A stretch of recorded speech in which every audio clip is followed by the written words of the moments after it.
Olá, estamos iniciando mais um podcast Papo de Prevenção e eu sou o Davi Tavares. Eu sou o Ferraz Júnior e juntos somos Guardiões da Prevenção. Olá, novos telespectadores, seguidores. Hoje, mais uma vez, vamos iniciar falando do nosso parceiro Vieiras Pizzaria. Lembrando que para participar do nosso sorteio, tem que fazer o quê? Se inscrever lá no Guardiões da Prevenção, no Pod na Rede no YouTube, lá no Instagram seguir a gente no @guardiões2 _prevencal e também seguir o nosso parceiro @Vieiras Pizzaria. Tá ok?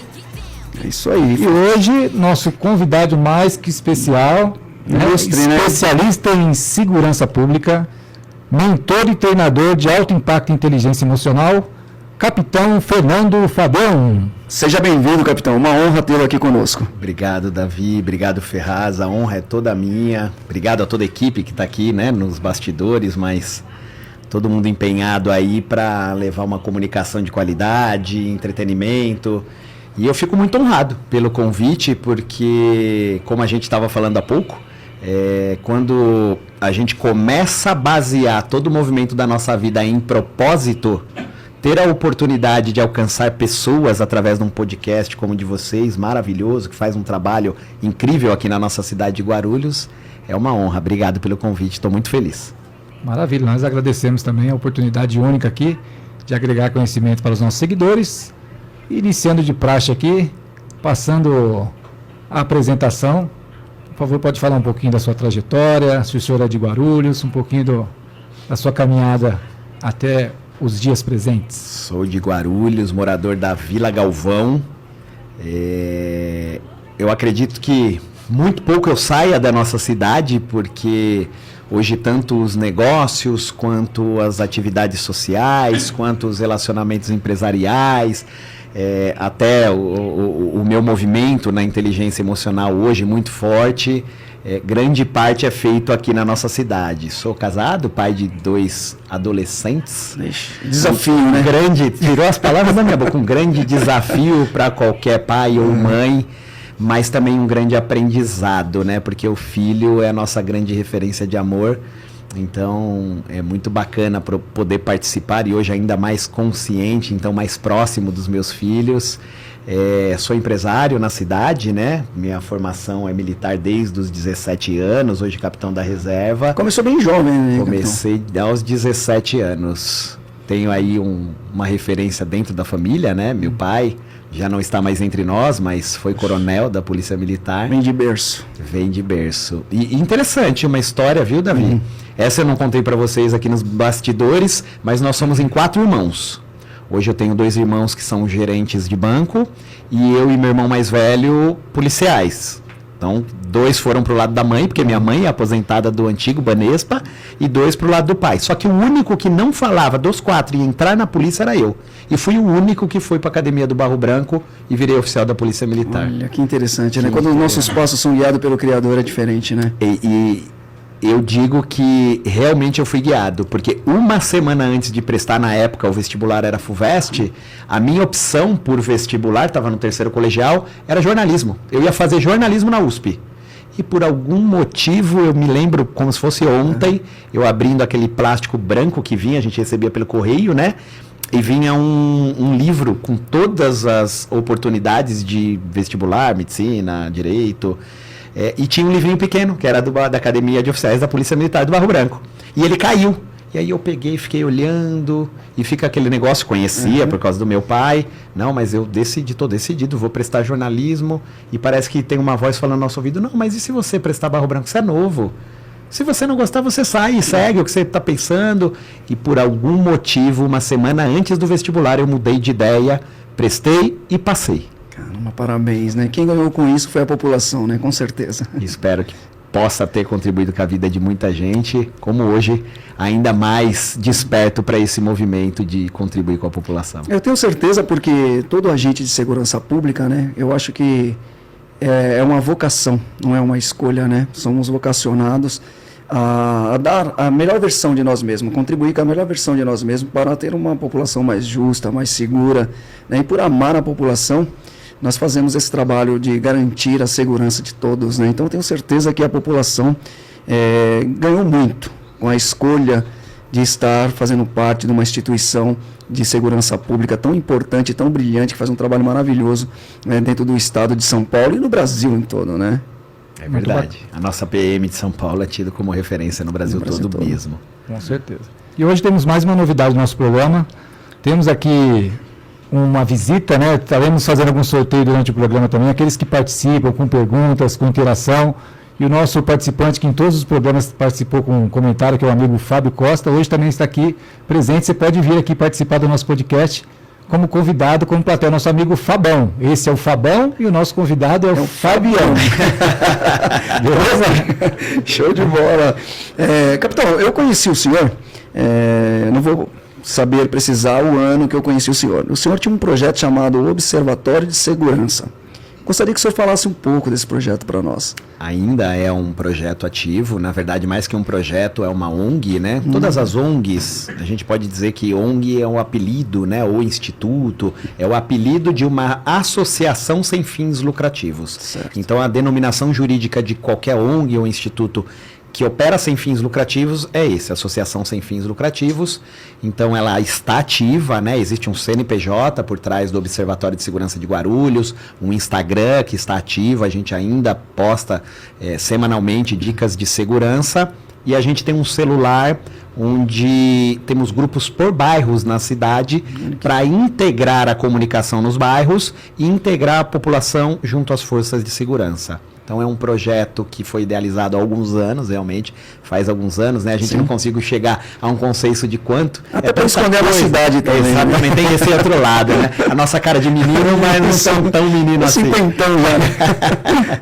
Bacana. E aí o observatório tem essa premissa, né? Mas é um instrumento realmente de apoio e de intermediação numa lacuna que nenhum outro projeto, né, quando a gente idealizou, olhava. Então você tem projetos como Vizinhança Solidária, sim, que olha para as ruas e grupos por ruas, você tem a atuação das polícias municipais, estaduais, federais, mas quando você integra, principalmente, e eu fui surpreendido, porque eu fiquei pasmo de perceber que são dúvidas simples, que basta ter paciência e orientar o cidadão.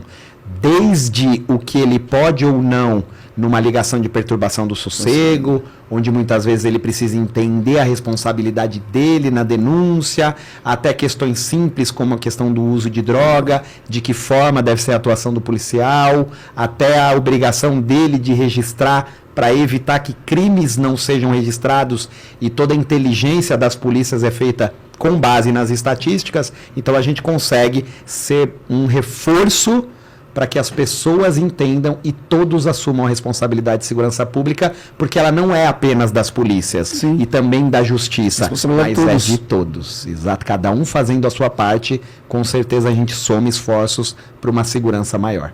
Isso aí. Bacana. E a gente ia até perguntar como essa ferramenta impacta no trabalho policial em Guarulhos, e acredito que um dos impactos é a resposta mais rápida, né? A polícia consegue ter uma resposta mais rápida e mais efetiva, né? Com essa interação e com essa combinação de informações, né? Além disso, Ferraz, a gente evita que muitas demandas nos telefones dos órgãos de segurança pública cheguem e consumam muitas vezes uma demanda de prioridade.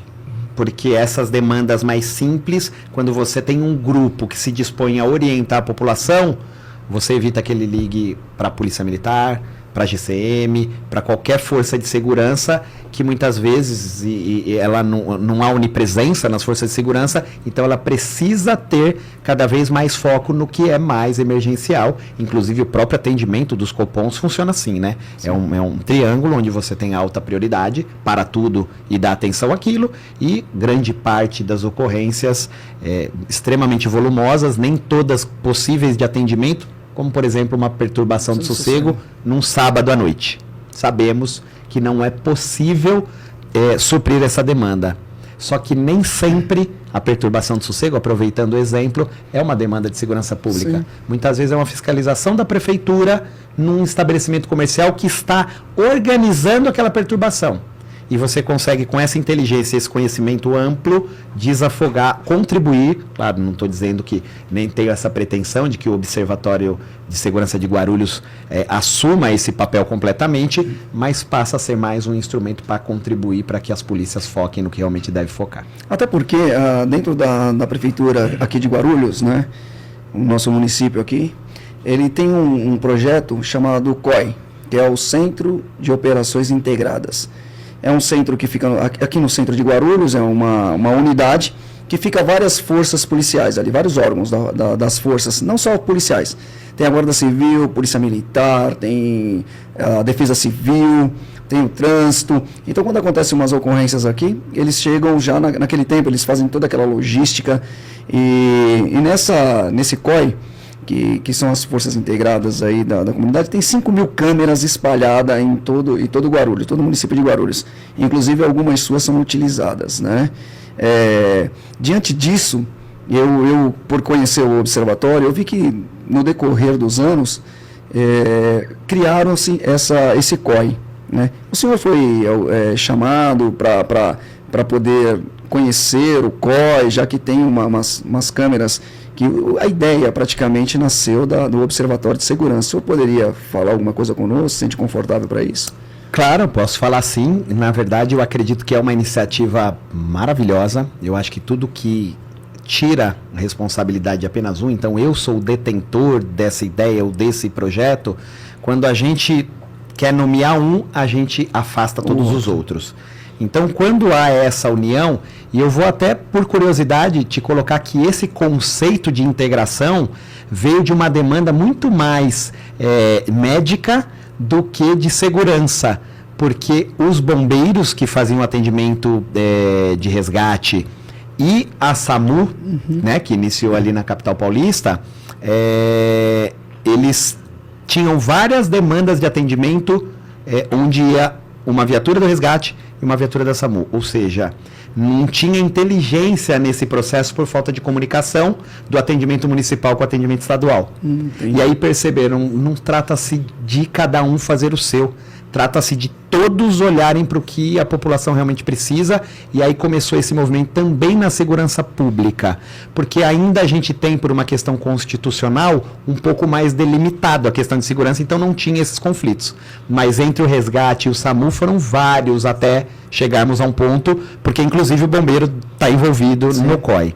Eu cheguei a conhecer quando ele era ali no prédio do Trânsito, aqui de Guarulhos, né? Esse projeto, todo o monitoramento, muito bem feito. Sim, cheguei até essa conversa com o então secretário, Márcio Pontes, que é um especialista em segurança pública também, trânsito, né? E tudo mais. Inspetor da Polícia Rodoviária Federal, aposentado, e um cara maravilhoso. Um currículo sensacional. Hoje é o nosso subsecretário, né? Isso. É secretário adjunto da Segurança Municipal. De Segurança Municipal.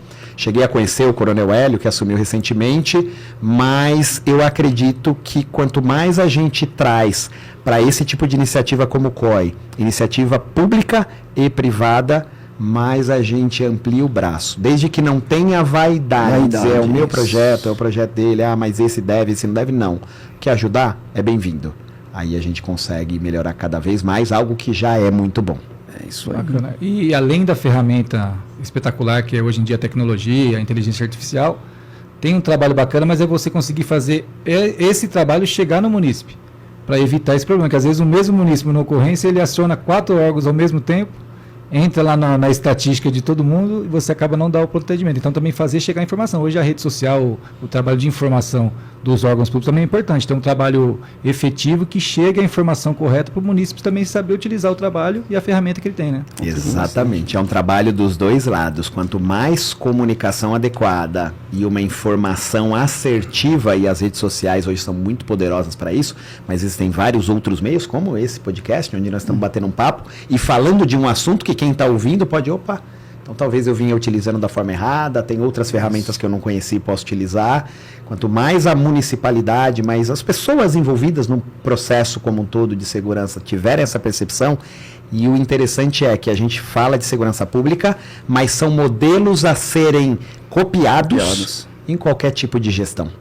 Eu gosto muito desse modelo de gestão, porque o modelo de gestão, quando ele tem qualidade, ele pode ser aplicado em qualquer demanda. E quando tem um modelo de gestão na segurança pública, então, a coisa funciona adequadamente, porque imagine que a sensação de insegurança, se a gente pegar a pirâmide de Maslow, a base da necessidade humana é segurança. Sem segurança não se olha para mais nada, exatamente, porque você já entra no estado de medo, que hoje eu considero que é oposição ao amor. Isso aí, e é muito bom falar sobre a oposição ao amor, porque as pessoas, elas acabam usando o caminho que é mais fácil a ela, o que está mais propenso, mais próximo a ela, né? Se o bem, né, for propagado, que nós estamos falando aqui de uma rede de tecnologia que é maravilhosa. Se um carro entrar em Guarulhos, por exemplo, já é detectado por essas câmeras e rapidinho as forças de segurança já começam a fazer aquela unificação para poder ali recuperar um bem de um munícipe que às vezes não é nem de Guarulhos. Os caras trouxeram para Guarulhos, esse veículo é identificado e recuperado, né? Nós vimos que, né, muitas ocorrências foram radiadas aí para as viaturas, porque foi detectado pelas câmeras por essas. Aí às vezes as câmeras de residências também podem ser utilizadas, tudo para um bem maior, como você disse, somando o bem para o bem maior, que é proteger o nosso município, que é o maior bem que o nosso município tem, né, capitão? Exatamente. E Guarulhos, ele divide com a Zona Leste, divide com a Zona Norte, divide com Arujá, divide com Mariporã. Então nós temos várias fronteiras. Guarulhos é um município muito grande, populoso, e é importante a gente ter esse olhar, porque ainda que a maior cidade não capital do Brasil, eu percebo, não sei se vocês têm a mesma impressão, que é uma cidade meio distrital, né? Que você consegue entender ela como um todo, como se fosse um município menor. É muito interessante. Então, quem está na gestão pública, se tiver esse olhar de que tem uma grande cidade, uma metrópole para administrar, mas eu preciso olhá-la também como a questão cultural, começando pela segurança pública. E eu até digo, quando eu era capitão, comandante de área, no serviço ativo em comando de área, eu dizia muito isso. Nós não estamos aqui para vender segurança, e é um erro que todas as forças de segurança cometem. Querer mostrar estatística, diminuição de indicadores criminais, quando na verdade a gente não está olhando para o que interessa ao cidadão, que é a sensação de segurança, ou o contrário, de insegurança. E ela é tão íntima que se eu disser que os crimes diminuíram 90% para você no seu bairro, só que você foi vítima de roubo ontem no seu bairro, você não está nem aí para a informação, para a estatística que eu estou passando. Como o contrário é verdadeiro, se eu tiver indicadores aumentando por N fatores, nós que somos da área de segurança pública sabemos que há N fatores que impactam, né? Muito sazonal o crime, depende do como está o movimento em várias esferas, do que está se combatendo, do como ocorre, inclusive, na logística, por exemplo, a droga e o efeito colateral da droga. E aí a gente começa a perceber que é possível ter um olhar diferente para que a gente entregue para o cidadão o que ele espera, sem deixar de impactar nos indicadores. Sim, claro, é importante, mas a sensação é fundamental. Porque se o crime está aumentando no seu bairro, mas você tem a presença da polícia, se sente próximo ao agente de segurança pública, ainda que não tenha combatido adequadamente o indicador, o cidadão vai elogiar, vai se sentir seguro e vai verbalizar que mora numa cidade, e é o nosso desejo para a cidade que a gente mora, que a minha família agora, por exemplo, está em casa, aqui em Guarulhos. Né? Então é seguros, o que a gente quer. Seguros. E tem uma coisa interessante, por exemplo, os bairros vulneráveis, né? Às vezes as pessoas que moram nessas comunidades, nesses bairros mais vulneráveis, eles dizem o seguinte: só vemos polícia no centro, na região mais central, na região que tem umas residências um pouco melhor, um pouco mais bonita. O povo ainda tem a população ainda tem esse olhar, né? Qual pelo policial de outros países, e eu tive a curiosidade, poucos países fora do Brasil que eu conheço, mas os que eu conheço eu tive a curiosidade de observar a atuação das forças de segurança. E países de primeiro mundo, eles vão exatamente nesse modelo. Então talvez seja interessante perceber que quando o cidadão verbaliza, eu não vejo a polícia aqui no meu bairro periférico, Que bom, porque não trata-se de presença policial, e sim de segurança. Quando eu tenho um modelo de segurança adequado, e hoje as polícias trabalham muito na visibilidade por causa da questão da sensação de segurança, mas também por indicadores criminais. E aí muitas vezes aquele furto ou roubo de celular que não foi registrado, ele faz com que eu tenha uma determinada área como segura por causa de indicadores e não necessariamente o é. E no centro é onde há aglomeração de pessoas, então há indicadores criminais maiores. Essa seria uma possível justificativa para esse cidadão com o argumento de que as polícias estão centralizadas, porque realmente os indicadores criminais levam aos centros. Só que aí é que está o modelo. Talvez a gente esteja vivo para ver, Davi Ferraz. Eu espero. Um modelo em que nem no centro nem na periferia a gente precise ver a polícia, a não ser em casos em que ela seja estritamente necessária. E aí talvez a gente tenha um trabalho policial mais adequado, tenhamos policiais menos estressados e sob pressão, ou até no processo depressivo, de ansiedade. Que policial não vive, pelo menos, num processo de ansiedade, né? Algumas aulas ou palestras que eu já dei para policiais, tirando eu, quem mais das forças de segurança é ansioso? É unânime. Sim. Porque faz parte do processo diante da nossa ânsia de fazer o bem e tudo mais.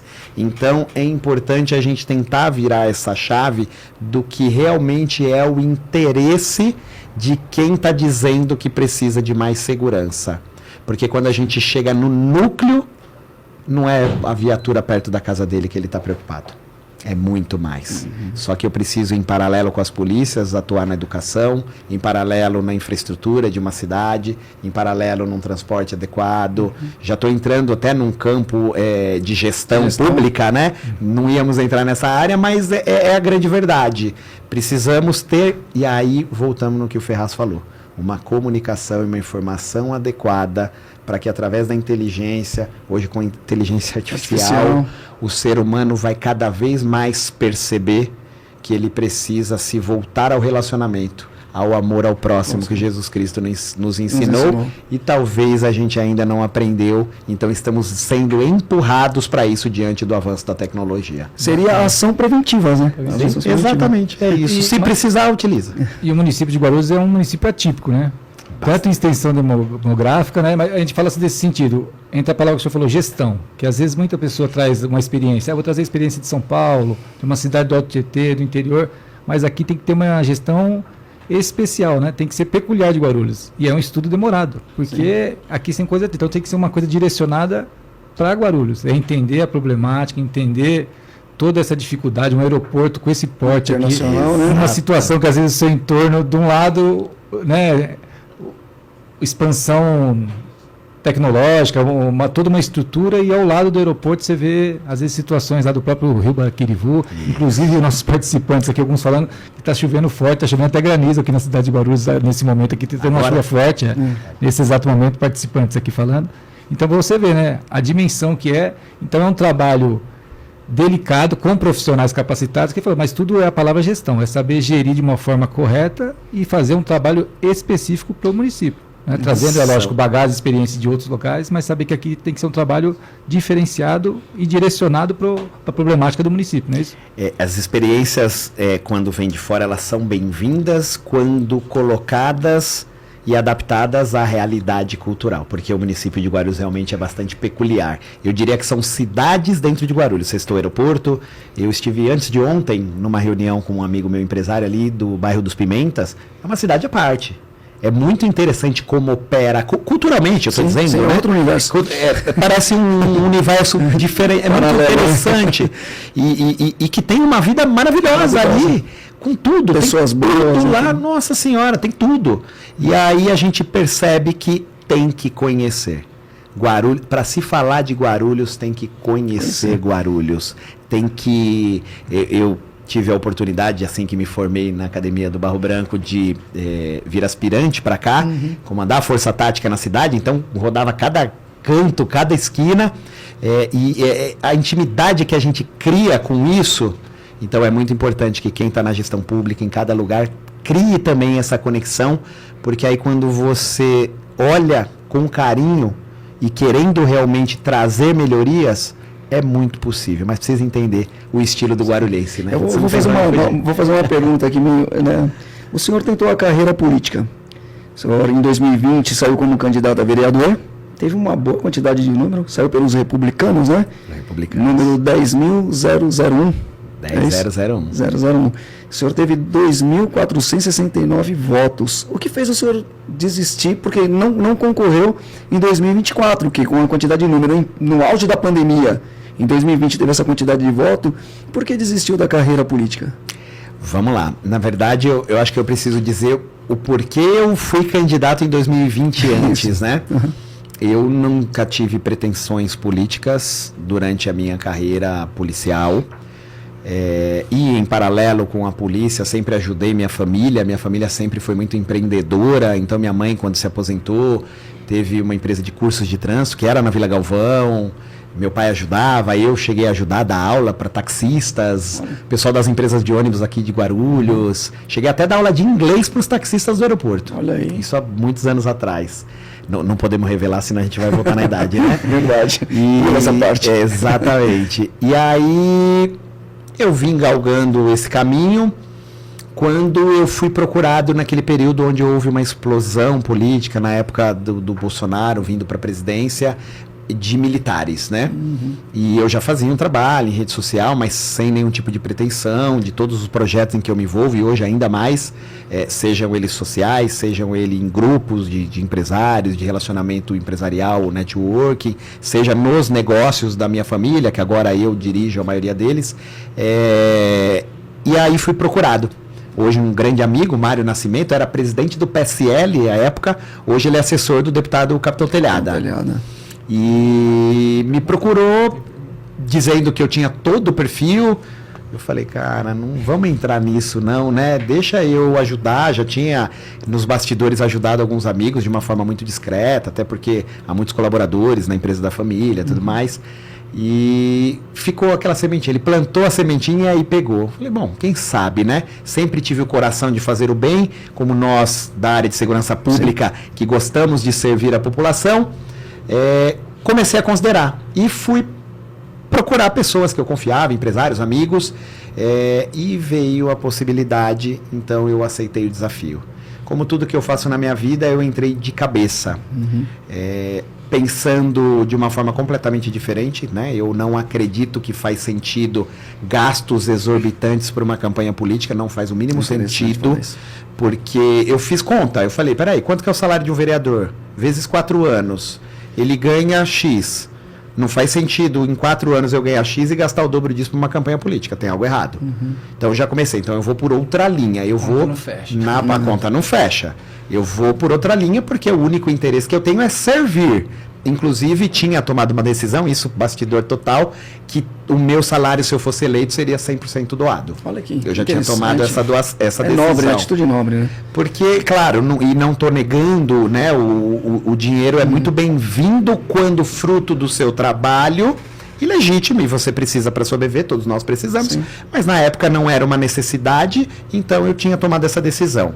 E aí comecei o trabalho, já tinha todos os projetos sociais, a gente também tem um trabalho com crianças desde antes dessa intenção política, né? Que é o Instituto Rister hoje com 150 crianças ali no Presidente Dutra, né? Na Praça Orobó, que é uma área concedida ao nosso projeto pela Prefeitura, e a gente tem excelentes ideias sendo já implantadas para em breve aí a gente poder estar de pessoas assistidas lá no... Hoje são 150 crianças. Olha que 150 crianças. Sensacional. Cuidadas pelo professor Tim. Quando foi fundada lá? Quando foi? Na Praça Orobó a gente está, salvo engano, há 5 anos ou 6. Mas o Instituto já está com 8 anos de existência.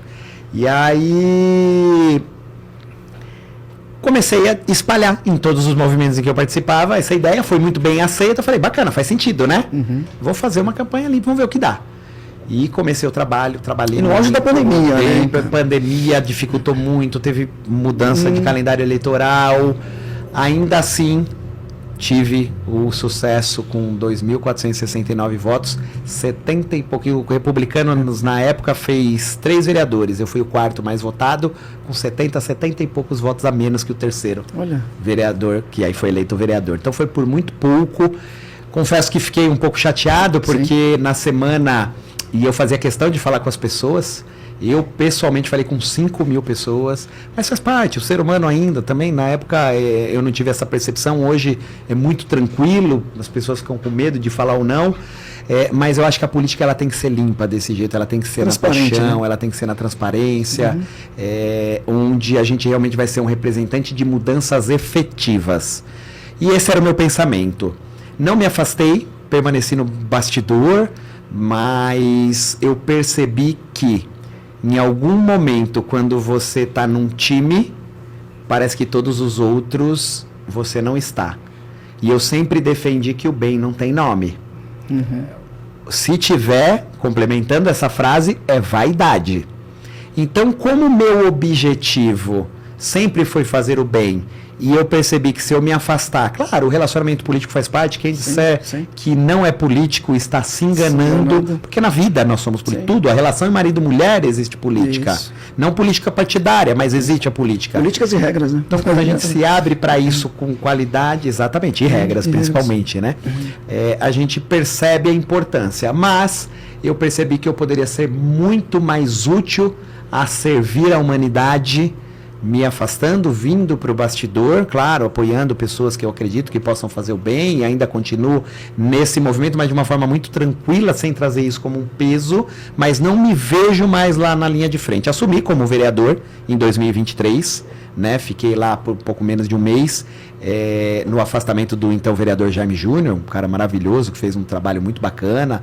Eu admiro muito a pessoa do então vereador Jaime Júnior, e nesse afastamento estive lá e vi que é mais difícil do que a gente imagina, mas torço e trabalho para que, se eu pudesse ser um instrumento de utilidade aos gestores públicos, mas eu voltei para ser um gestor da área privada e servir também no terceiro setor, que é o setor social, e estou muito mais feliz, então decidi que não era um caminho mais que eu queria percorrer, por isso nessa última não vim candidato. Sensacional. Antes de entrarmos na área da inteligência emocional e acionarmos o nosso Doutor Pergunta, saudar os participantes aqui, né? Sim. Daniel Dias, Fábio Costa, Rony Alves Martins, Parece Moment, Sandra Irata, que foi nossa convidada da semana passada, Glaucia Fabião. Opa, minha esposa. É sua esposa? Aí você merece uma saudação especial, né? Muito especial. Participando, acompanhando aí. Washington do Guard, coordenador do Guard, Vitória Miranda, Edival Neves, Daniela Renzi, que eu acho que é minha esposa. Toma cuidado, você acha? Olha, prevenção, sempre acompanhando aí. Adriano Oliveira, educador financeiro, ex-atleta. Marlúcia Silva, acho que é gestora da rede. Ricardo Melquides, que foi o nosso anterior adjunto aí da área de segurança. Márcio Ferreira, Rubens Oliveira, Egli Silva, Marcelo Ramos. Agradecer a participação de todos. Lembrando que as redes sociais são importantes. Não esqueça, para participar novamente do sorteio da pizza, tem que se inscrever no podcast Pode na Rede, Guardiões da Prevenção. Lembrando também a hashtag do nosso convidado aqui, @FernandoFabiãoOficial, certo? Participem, adentre. E agora temos pergunta, doutor Pergunta? Chegamos ao momento Responde Aí. E a pergunta de hoje é do Wagner Rocha, de Osasco, perguntando ao capitão Fabião se ele se arrepende de alguma ocorrência que teve durante a sua vida profissional na Polícia Militar. E uma pergunta do Daniel Dias, se ele é a favor ou contra as câmeras corporais da Polícia Militar do Estado de São Paulo. Excelentes perguntas. Já posso seguir aqui na resposta, né? Sim, fica à vontade. Bom, vamos lá. Interessante falar de arrependimento, né? Eu percebo, e ainda hoje trabalhando, né, como propósito na área de inteligência emocional, como treinador e mentor, eu não diria arrependimento, mas eu diria que a minha consciência, ela foi iluminada para entender que o caminho talvez poderia ter sido diferente.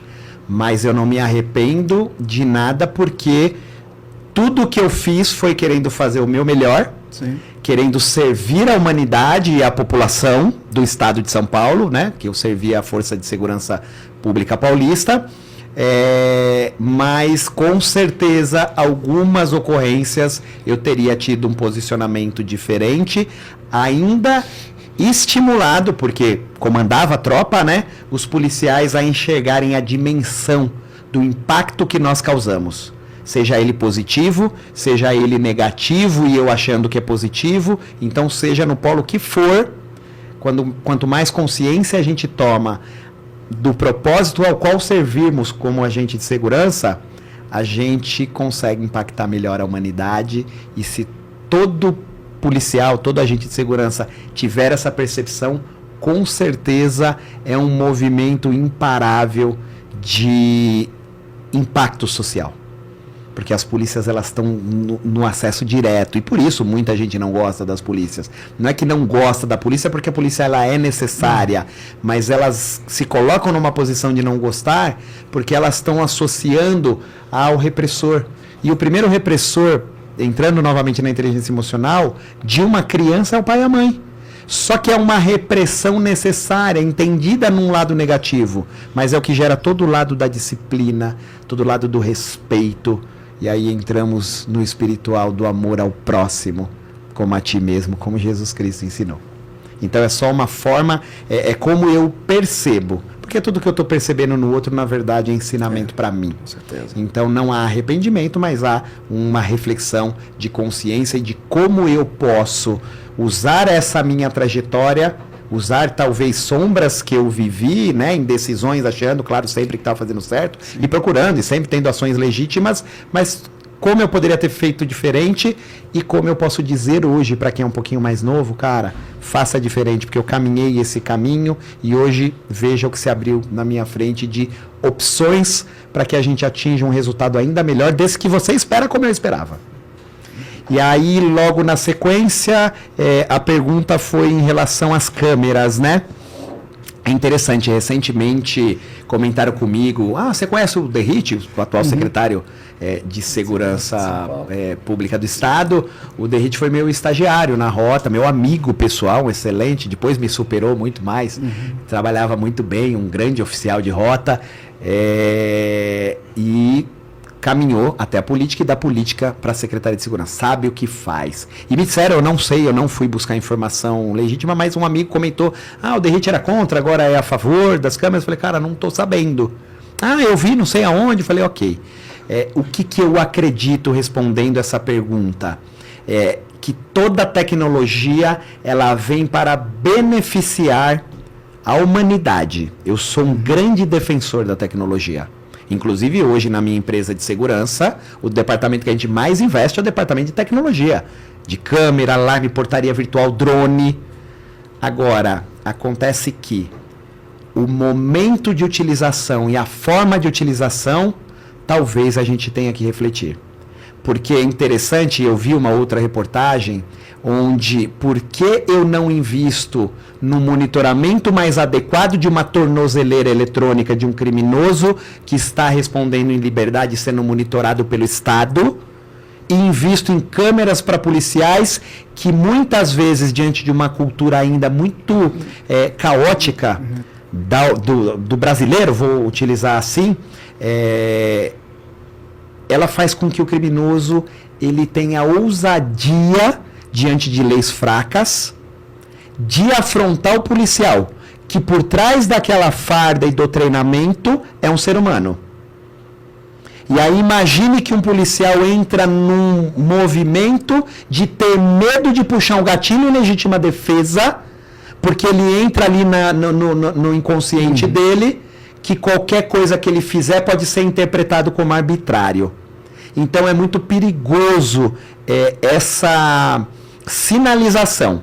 Então eu não sou contra as câmeras, mas eu acredito que teriam outras prioridades antes de elas serem inseridas no fardamento do policial, e ainda quando inseridas tem que ter todo esse olhar, porque dificulta por um lado. Então tem um lado nobre, positivo, que legitima a ação do policial, e tem um lado que faz com que o policial se coloque numa situação difícil e até tenha dúvida no momento em que a vida dele está em risco. Isso. Então é bem conflituoso esse momento onde você fala, é bom ou não a câmera? Eu consigo trazer argumentos de que é bom e de que não é.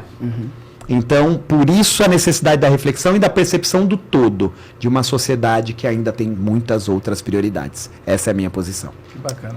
Acredito, então, que a missão atual do senhor aí é debruçar na parte mais emocional, espiritual, mesmo com a bagagem, falando a importância da parte técnica, operacional, mas a parte sentimental, a parte Emocional, espiritual é né? importante. O senhor acho que escreveu um livro aí que chama Gotas de Regeneração, né? Regeneração, é isso? Gotas de Regeneração não era um livro, eram inspirações diárias que eu postava. E aí comecei a receber relatos de amigos que ele precisava ter ouvido aquilo naquele dia. Que achou que aquele texto era muito profundo, que ele estava ali refletindo o dia inteiro sobre aquilo, se eu podia contribuir do porquê eu tinha escrito aquilo. E aí começou a vir os insights, né? Opa, isso pode contribuir com a vida das pessoas. Como eu nunca tive a intenção de ser escritor, eu publiquei esse livro. Esse livro é um presente que em alguns lugares onde eu vou palestrar, onde eu faço algum tipo de treinamento, eu distribuo para as pessoas. A primeira edição foram 1000 edições e eu custeei toda ela e muito feliz eu presenteio as pessoas em lugares em que eu palestro, em que posso levar uma palavra de amor, uma palavra de autoconhecimento, uma palavra de despertar, de iluminação. É uma forma de estimulá-los. Ele é muito parecido com o modelo daquele Minuto de Sabedoria, né? Um pouquinho maior, textos um pouco maiores. E já estou escrevendo o segundo, que chama Pensamento Regenerado, porque são pensamentos ainda mais profundos e em textos um pouco maiores, mas também é uma das formas que eu despertei para contribuir com a humanidade. E aí, talvez, se eu tiver mais alguns segundos, eu possa até contar a história de onde eu virei, né? Do Capitão Fabião para o Fernando, hoje mentor emocional e treinador de alto impacto. Compartilha conosco. Fica à vontade. Fica à vontade. Então, vamos lá.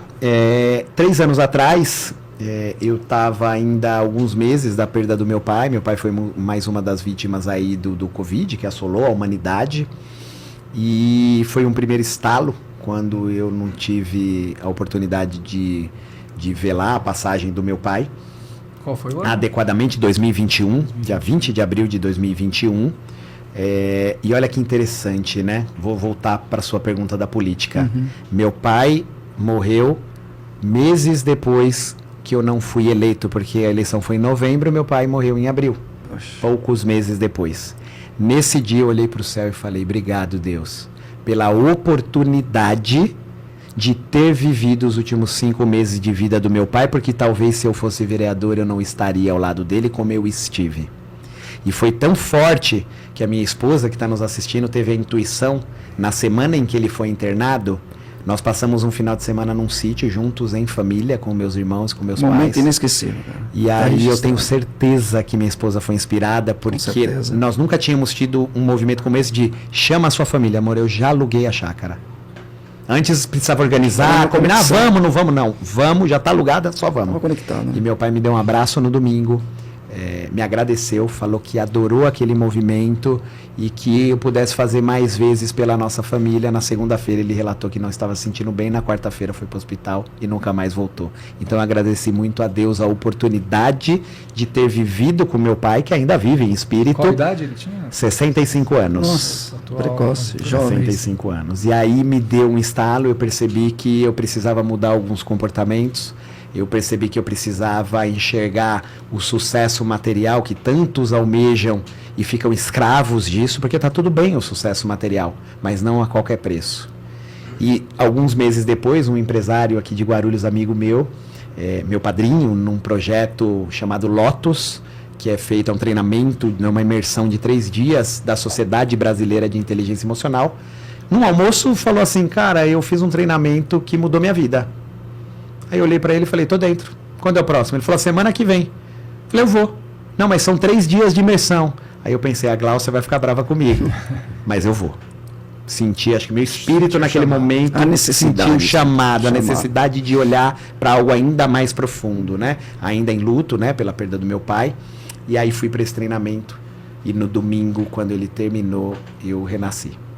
Eu renasci e nesse dia eu decidi que por onde eu passasse, eu ajudaria a levar luz aonde tivesse sombra, a levar amor aonde ainda tivesse dor. E tudo isso, desse dia em diante, desse meu renascimento, eu comecei a caminhar, me especializar, me formei mentor master na Sociedade Brasileira de Inteligência Emocional, depois fiz o curso de treinador de alto impacto com o mestre Masaru Gata, que também é um grande treinador há muitos anos aqui no Brasil, e hoje eu impacto a vida de pessoas através da inteligência emocional, só que eu integrei a inteligência espiritual, porque não é concebível um sem o outro.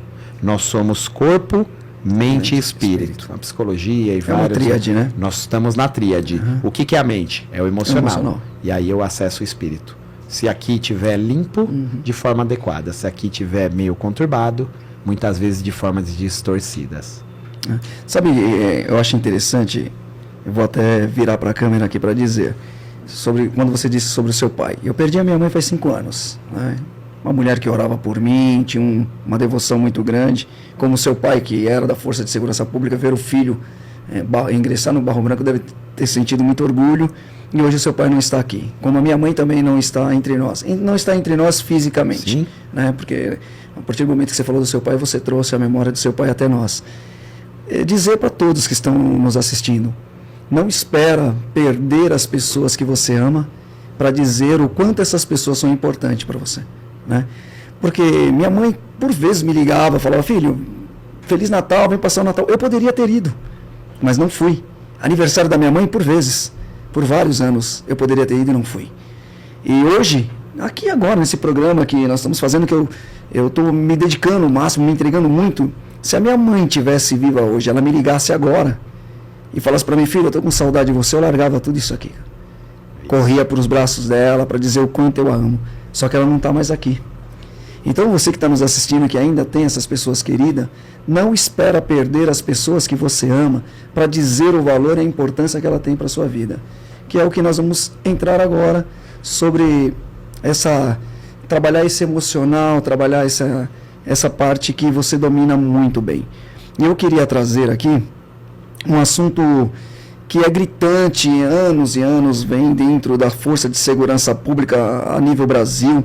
Foi feito até em 2024, né? Ano passado, mês de agosto, para ser mais preciso, pela USP. Ela fez um anuário ali de brasiliense de segurança pública, e eles identificaram o quê?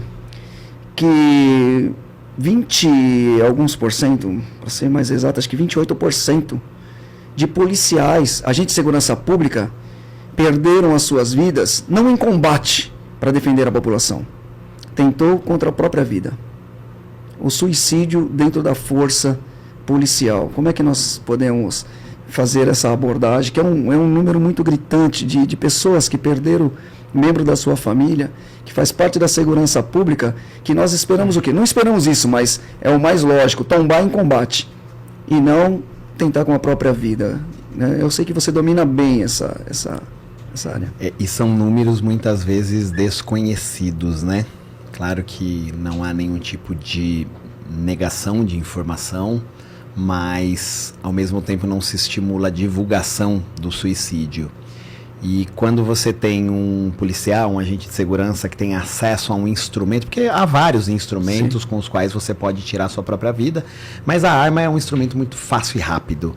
Então, um agente de segurança, ele é aquele que precisa ser olhado com atenção, porque por trás de qualquer farda, ou não, mas qualquer ser humano que anda armado, ele precisa ser visto como um cidadão, como um ser humano que tem emoções, que passa por altos e baixos como qualquer outro, e que se não tiver esse cuidado, a gente acaba caindo nessa estatística alarmante.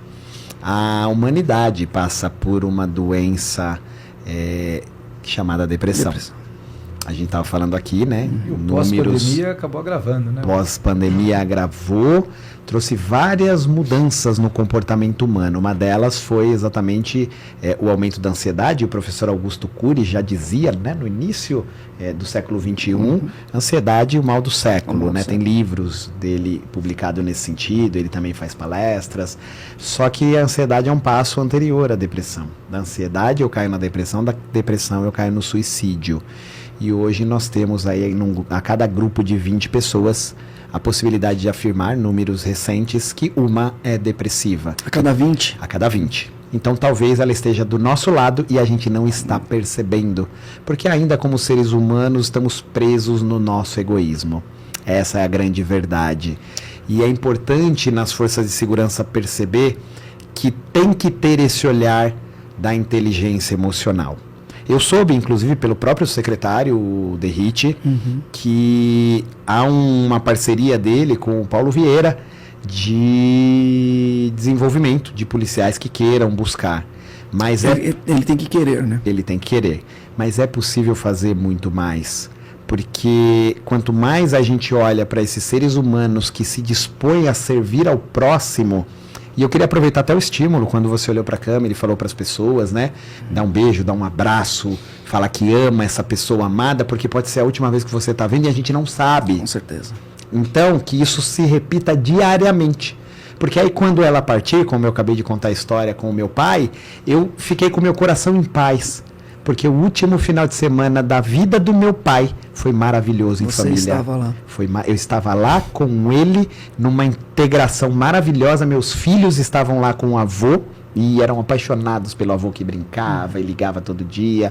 Então eu agradeci muito a Deus, porque talvez se eu não estivesse com ele, aí viria a culpa, o arrependimento. É como eu me sinto, né? Exatamente. Mas não precisa se sentir, esse é o grande ponto. Porque é perceber a consciência que nós temos em cada momento. E tem que ter essa percepção de que nós somos seres imperfeitos, caminhando na direção da perfeição. Até bíblico, né? Sim. Sede perfeitos como perfeito é seu Pai, e assim vai. Mas quando você falou, me despertou uma outra fala de Jesus, quando ele disse, eu não vim para servir. Desculpa, eu não vim para ser servido. Eu vim para servir. Ou eu vim para servir, não vim para ser servido. E se você substituir a palavra servir por amar, eu não vim para ser amado, eu vim para amar. E aí sejamos honestos com nós mesmos. Todos nós nos movimentamos querendo ser amados, para poder amar. Somos carentes, e Jesus, né? Exato. E Jesus ensinou que não, que o movimento é o contrário. Porque senão a gente fica... Imagina as 8 bilhões de seres humanos esperando ser amados para poder amar. Quem vai amar se está todo mundo esperando ser amado? Agora imaginem o contrário. 8 bilhões de seres humanos amando incondicionalmente o próximo como a si mesmo. Sem esperar Sem nada. O compaixão, próximo a como a ti empatia, né? mesmo. Compaixão. Exato. Mas amando de verdade. E a minha maior reflexão foi, é muito fácil eu amar minha mãe, Sim. meu irmão, As pessoas que meus nos amam. amigos. Amar um inimigo já se torna. Aí. E aquele nosso irmão que bate no seu vidro, no farol. E o próprio inimigo, né? E a gente, muitas vezes por próprio medo, ou o próprio inimigo, ou um criminoso, para nós da área de segurança pública, e o bandido. E eu confesso, eu saía pra rua antes dessa consciência, desse despertar, nesse treinamento, foi onde tudo começou, e eu olhava o criminoso como meu inimigo. Sim.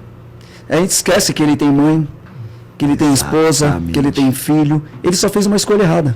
E não é olhá-lo como uma vítima, que aí é o grande erro desse polo que Jesus nos ensinou. Porque não há vítimas. Tem um grande palestrante que eu admiro muito, chamado Haroldo Dutra Dias, que ele diz que na humanidade há muita injustiça, mas nenhum injustiçado. Todos nós estamos vivendo a lei de causa e efeito.